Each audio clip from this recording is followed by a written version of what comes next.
Well, I'm here for the Geneva Motor Show and also getting a chance while we're here to test drive the next version of the Volkswagen Golf. You can see down the side it says the all-new Golf, and it is available here in the European marketplace now, coming to Canada this fall. On the outside, everything from the headlights down on the front and the back has been revised. So you get new bumper, new air intakes, new headlamps, and around the back we now get the inclusion of LED tail lights, which were not available on the cars before. Now they've standardized the headlamps for the world markets, and that's why we get it here for our Canadian marketplace.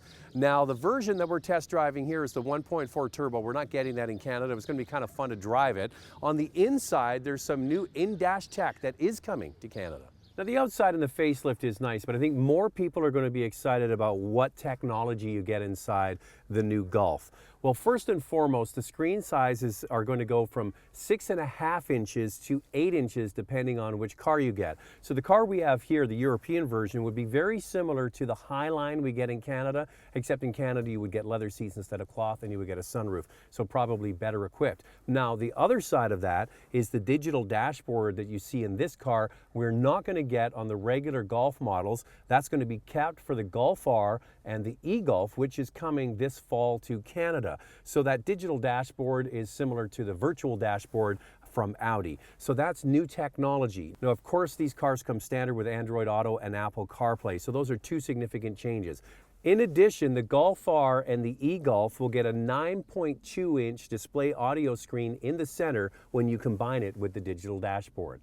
And everything else in the car stays the same. All the switchgear, the steering wheel, everything else is the same, which is good because that's been one of the major selling features of the latest 7th generation Golf on the MQB platform, is just how well it's put together. I always call it Audi Light, and it definitely picks that theme up for sure. Now, just up Lake Geneva from Lausanne is this UNESCO heritage site with these beautiful vineyards terraced into the side of the mountain. And we're driving today a European version of the Golf with a 1.4 liter turbocharged engine. That's the engine that you get in the base Jetta, and driving it in this car, it's a real gem. Now, I should say in Europe they have much better grade gasoline, which gets the most out of these small engines.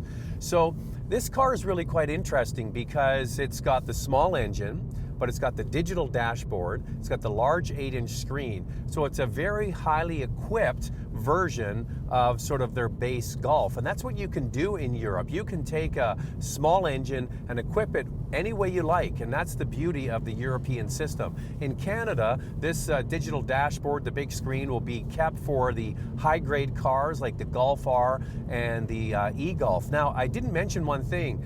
Those cars also have what's called gesture control. You're going to be able to change things on the screen by just using gestures. So that's an interesting concept that hopefully will come down to lower grade Golfs in the future. In addition, this particular Golf has a 7-speed DSG, the dual clutch transmission. In Canada, the 2018 Golfs will have a Tiptronic, that's a regular automatic, and a 5-speed manual. If you want the DSG, you have to go up to the GTI or the Golf R to get that. So it's interesting in Europe. You get this combination of technologies that we just don't get in Canada, but you can get it. You just have to pick a specific car. It's always interesting coming to Europe and getting to test drive the cars that Europeans get to order and drive, and they have a very different mix than we do in Canada. For example, this car here would be kind of like our Highline, except it doesn't have the leather seats. It's got that digital dashboard that's only available in the top cars in Canada. It's got the 1.4 liter turbo engine that we don't get, but at the essence, it's really the same car. It's got the same look on the outside, the same MQB platform that's been so great for Volkswagen, and this really is a nice update, and it's coming this fall to Canada.